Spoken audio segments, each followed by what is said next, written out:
Welcome to the channel students. तो electrochemistry में से आज का हमारा टॉपिक होगा नर्स्ड इक्वेशन के बारे में। ठीक है, तो नर्स्ड इक्वेशन में हम क्या कर सकते हैं, इस इक्वेशन ने हमें क्या बताया कि हम किसी इलेक्ट्रोड का पोटेंशियल सोल्व कर सकते हैं at any given concentration and at any given temperature. ठीक है, सो nursed equation,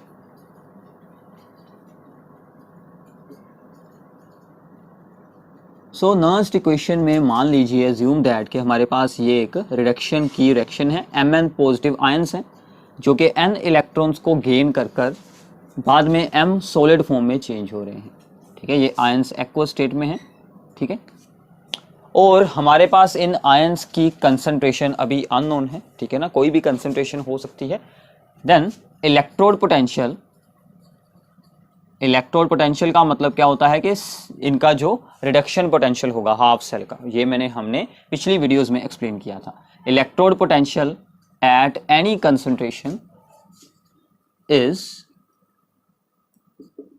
concentration is equals to E, इसको हम ऐसे रिप्रेजेंट करेंगे ई Mn पॉजिटिव M, ठीक है, is equal to the standard electrode potential. ठीक है, ये आप लोगों ने अगर पिछली क्लास को मिस किया है तो प्लीज पहले उसे जरूर देखें।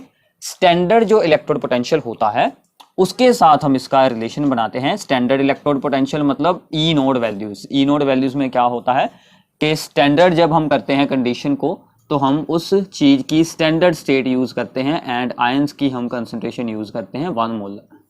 ठीक है, ये हमारी स्टैंडर्ड स्टेट का कंडीशन होता है। अब हमने कोई और कंसंट्रेशन पर इसे सोल्व किया है, so this gives the E value at any concentration is equals to the standard value minus, ये आपको अब फॉर्मूला अच्छे से याद रखना है। ठीक है, इसमें से टर्म होगी subtract, that is minus R into T over n F natural log. यहां पर एल एन क्या है, नेचुरल लॉग मतलब के लॉग बेस ई। ठीक है, ई बेस वाला जो लॉग होता है, and concentration of the products ऊपर रखेंगे divided by the concentration of the reactants. ठीक है, तो ये हमारा फॉर्मूला होगा for finding the electrode potential at any concentration. तो अब हम इसको थोड़ा सा आगे चेंज करेंगे। ठीक है, जो हम याद रखेंगे और न्यूमेरिकल वैल्यूज में यूज करेंगे। सो टेक आर की वैल्यू यूज करते हैं 8.314 जूल पर केल्विन पर मोल। ठीक है, ये आप याद भी रख सकते हैं। बाद में हमारे पास होती है फैराडे की value, 1 Faraday is approximately 96500 coulomb per mole. Faraday का मतलब क्या होता है कि 1 मोल ऑफ इलेक्ट्रॉन्स के ऊपर कितना चार्ज है। ठीक है, 1 फैराडे। टेम्परेचर हम यहां पर यूज करते हैं 298 केल्विन। ठीक है, ओके। यहां पर जो हमने स्टैंडर्ड में बताया था वो जरूरी नहीं है कि यही टेम्परेचर होगा। ठीक है, तो यहां पर हम ये यूज कर रहे हैं रूम टेम्परेचर पर। ओके, टी की वैल्यू हो गई, आर की वैल्यू हो गई, ये सभी कुछ हम यूज कर सकते हैं। और हम नेचुरल लॉग मतलब लॉग बेस ई को हम चेंज कर सकते हैं इनटू द लॉग बेस 10, जो कि हम लॉग टेबल यूज करते हैं, उसमें से हमें सिर्फ वैल्यूज मिलती हैं लॉग बेस 10 की। तो हम इसे भी चेंज कर लेते हैं। सो इसके आगे क्या लगेगा 2.303। ठीक है, ये 4 चेंजेस हम इस इक्वेशन में हैं अब कर रहे। So this becomes E Mn positive M and E nought value Mn positive M।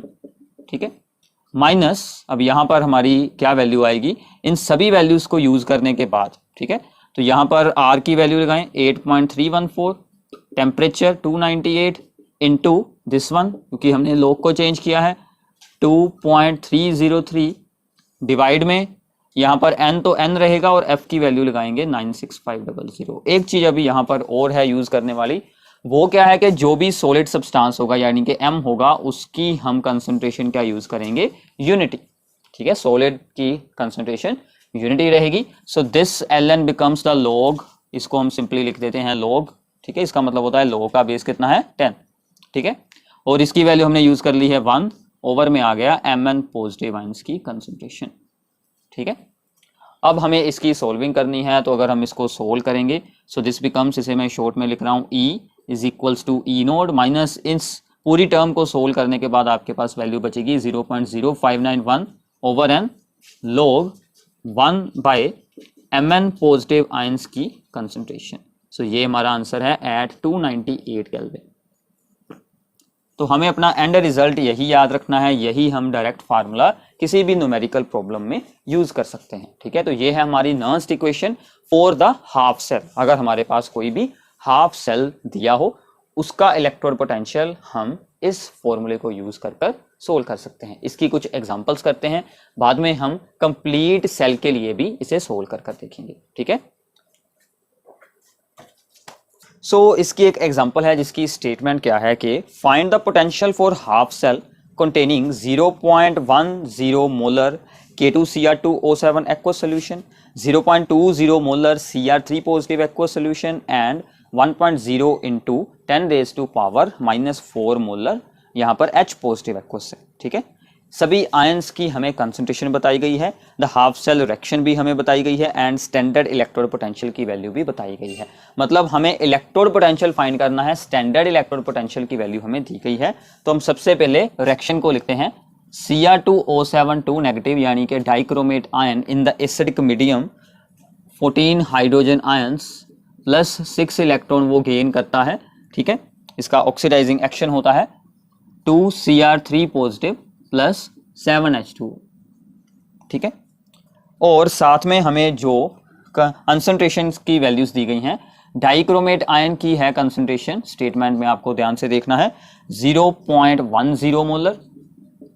ठीक है, एंड साथ में हमें वैल्यू दी गई है यहां पर Cr3 पॉजिटिव आयंस की concentration that is equals to the 0.20 molar and साथ में हमें वैल्यू दी गई है हाइड्रोजन आयंस की concentration that is equals to the 1.0 into 10 raise to power 4 molar and साथ में हमें ई नोड वैल्यू दी गई है दैट इज द 1.33 वोल्ट। ठीक है, तो ये सभी हमने इंफॉर्मेशन यहां से कलेक्ट की है। अब हमें सिंपली क्या करना है कि अब हमें इसका सिंपली ई वैल्यू को फाइंड करना है। ई वैल्यू यानी कि ई वैल्यू हमें इलेक्ट्रोड पोटेंशियल सोल्व करना है। हमने अभी अभी नर्स्ट इक्वेशन की थी।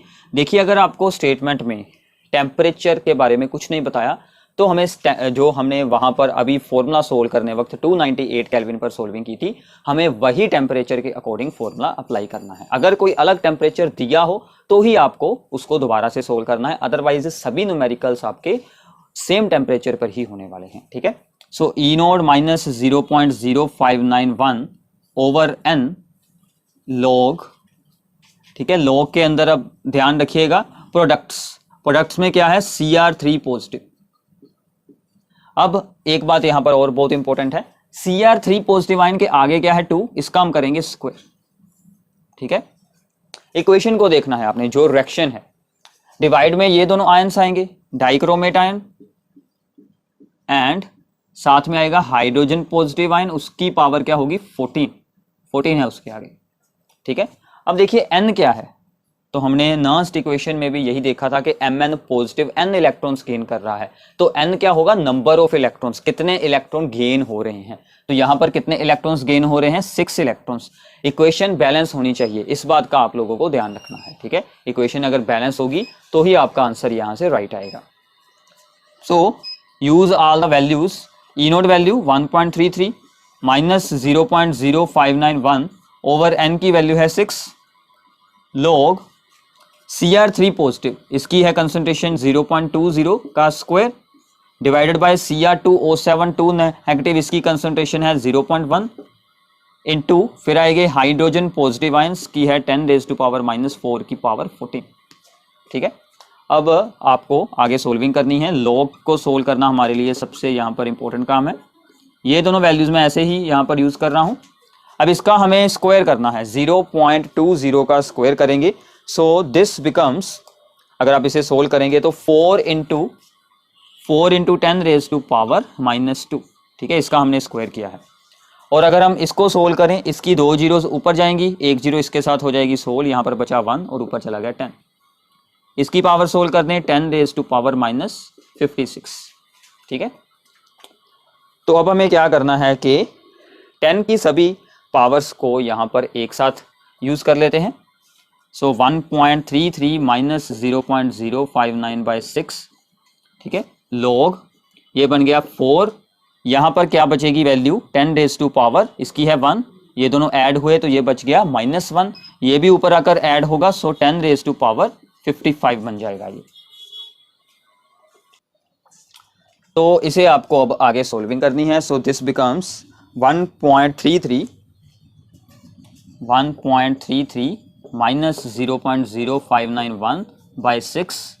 अब देखिए log 4 को अलग कर लेते हैं and plus log 10 raise to power 55 को हमें अलग कर लेना है, ठीक है, क्योंकि log में अगर दो वैल्यूज की मल्टीप्लाइकेशन होगी उन दोनों के logs हम यहाँ पर अलग अलग भी लिख सकते हैं, दोनों में साइन क्या आ जाएगा, प्लस का साइन आ जाएगा, ठीक है। सो log 4 की वैल्यू क्या होती है, वैसे आप लोग याद भी रख सकते हैं, तो अदरवाइज अगर आपके पास log टेबल होगा तो आप उससे भी इसे सोल्व कर सकते हैं। log टेबल से log की वैल्यूज को कैसे सोल्व करना है उसके लिए मैंने अलग से डिटेल में वीडियो बनाई हुई है, वो आप लोगों को डिस्क्रिप्शन में मिल जाएगी, वहां से आप लोग उसे देख सकते हैं, ठीक है। तो log 4 की वैल्यू यूज करते हैं। So this becomes 1.33 minus 0.0591 by 6। log 4 की वैल्यू होती है 6.20, ठीक है, हम यहाँ पर लिख लेते हैं। सो 1.33 माइनस 0.0591 बाई 6, log 4 की वैल्यू है 0.6020, ये log 4 की वैल्यू है, आप लोग याद रख सकते हैं।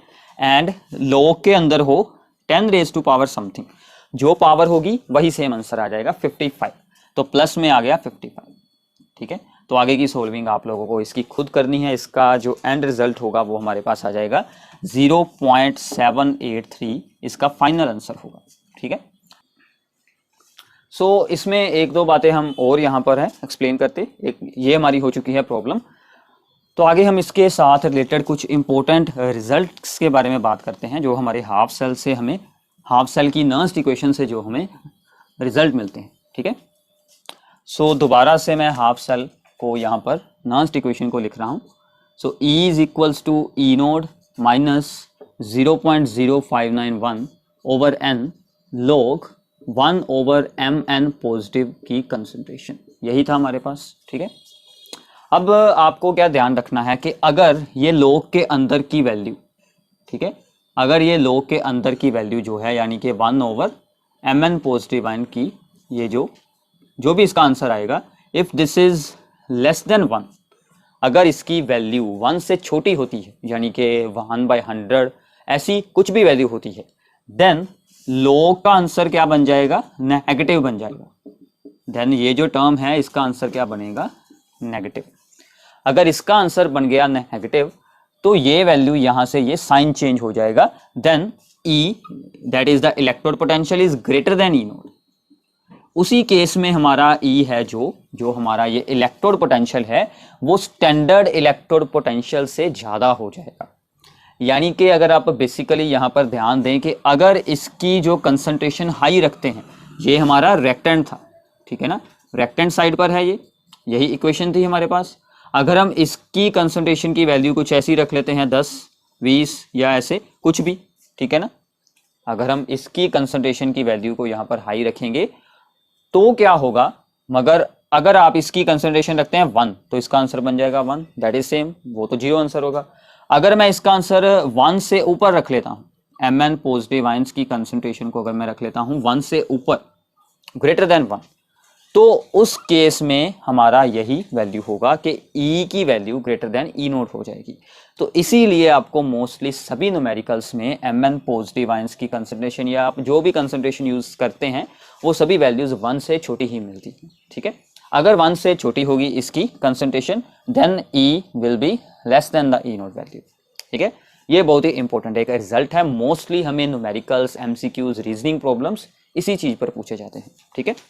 दूसरे के आगे चलते हैं, फिर से हमारे पास एक हाफ सेल के साथ रिलेटेड प्रॉब्लम है, ये भी काफी इंपॉर्टेंट है। प्लेटिनम क्लोरीन गैस 2.5 एटमॉस्फेरिक पर है विद HCl, उसका जो इलेक्ट्रोलाइटिक सोल्यूशन है, विद द कंसंट्रेशन 0.01 मोलर, ठीक है। तो इसका हमें जो है वो इलेक्ट्रोड पोटेंशियल फाइंड करना है इन दीज कंडीशंस, ठीक है। सो हम पहले स्टेटमेंट को देखते हैं। सो platinum with the chlorine gas at 2.5 atmospheric pressure and HCl at 0.01 concentration, ठीक है। सबसे पहले इसकी रिएक्शन बनाए। रिएक्शन क्या बनेगी कि क्लोरीन 2 इलेक्ट्रॉन्स को गेन कर कर 2Cl नेगेटिव आयंस बनाएगा। ठीक है, सो n की वैल्यू तो 2 हो गई, तो हम डायरेक्टली अप्लाई यहां पर कर सकते हैं। हमें साथ में एक स्टैंडर्ड इलेक्ट्रोड पोटेंशियल की वैल्यू भी दी गई है। ई नोड वैल्यू जो इसकी है वो हमें दी गई है, दैट इज 1.36 वोल्ट। ठीक है, वो भी हमारी यूज होगी इस हाफ सेल की E nought value. So by the Nernst equation E value is equals to E nought value minus 0.0591 by 2 logarithmic. Logarithm में अब क्या आएगा, प्रोडक्ट यानी कि Cl नेगेटिव आयंस की कंसंट्रेशन का स्क्वायर, और डिवाइड में है क्लोरीन गैस है, so partial pressure of the Cl2 gas. ठीक है, तो यही एक इंपॉर्टेंट स्टेप था, इसीलिए मैंने आपको ये न्यूमेरिकल सोल्व करवाया है। तो सभी वैल्यूज को अब हमें यहाँ पर यूज करना है, सिंपल सी बात है। सो 1.36 इसकी वैल्यू लगेगी, माइनस 0.0591 बाई 2, सो लॉग में आएंगी वैल्यू Cl नेगेटिव आयंस की कंसंट्रेशन HCl में से मिलेगी 0.01 का स्क्वायर, और डिवाइड में आएगा इसका पार्शियल प्रेशर यानी कि 2.5। अब देखिए मैं आपको ये टर्म सोल्व कर दिखा देता हूं, बाकी की अब आपको सोल्विंग खुद करनी पड़ेगी। ठीक है, हम लॉग वाली टर्म को सोल्व करते हैं। लॉग को सोल्व करना काफी इजी होता है। ठीक है, मैंने इसके लिए एक अलग से वीडियो बनाई हुई है जिसमें कि आप लॉग की सोल्विंग को सीख सकते हैं, तो प्लीज उस वीडियो को जरूर देख लीजिए, डिस्क्रिप्शन बॉक्स में आपको वो वीडियो मिल जाएगी। सो ये वैल्यू है, तो सबसे पहले क्या करेंगे, 1/100 है, यानी कि यहाँ पर बन गया 1/100 इंटू 100 स्क्वायर था, और 2.5 का एक ऊपर चला गया 10, so this becomes this one. ठीक है, सो यहाँ पर अब हमारे पास क्या बच गया है, हमने अब यहाँ पर क्या किया, एक तो हम 0 के साथ 0 को सोल्व कर सकते हैं, वो भी सही है, बट थोड़ा सा आपको इसको इजी बनाना है, तो मैं इसके साथ एक एक्स्ट्रा 0 ले रहा हूँ और यहाँ पर भी एक एक्स्ट्रा 0 ले रहा हूँ। ठीक है, इसका रीजन आपको अगले स्टेप में ही पता चल जाएगा कि हमने ऐसा यहाँ पर क्यों किया है। ठीक है, तो काफी सिंपल सी अब ये हमारी यहाँ पर इक्वेशन बन जाएगी। ठीक है, नाउ दिस बिकम्स 10⁻⁻5 इंटू 4, यही बन जाएगा। इसका बच गया 4, ये सारी पावर्स ऊपर आ गई, so this becomes log 4 - 5। log 4 अलग रह गया, क्योंकि log में जब दो टर्म्स होती हैं मल्टीप्लाई में, तो हम उनका log अलग अलग लिख लेते हैं। इसका आंसर क्या आएगा, 10 की पावर जो है इसका आंसर आ गया -5, और log 4 रहा अलग से। log 4 की वैल्यू मैंने आपको कहा था कि याद कर लेनी है, 0.6020 -5। तो इसका जो भी आंसर आए सब्ट्रैक्ट कर आप यहाँ पर यूज करें, उसको इसके साथ मल्टीप्लाई कर इसमें से करते हैं सब्ट्रैक्ट। आपको ये आगे सोल्विंग खुद करनी है, तो काफी सिंपल सी बात है। ठीक है, तो प्लीज इसे आगे सोल्व कर जरूर देखिएगा, ये काफी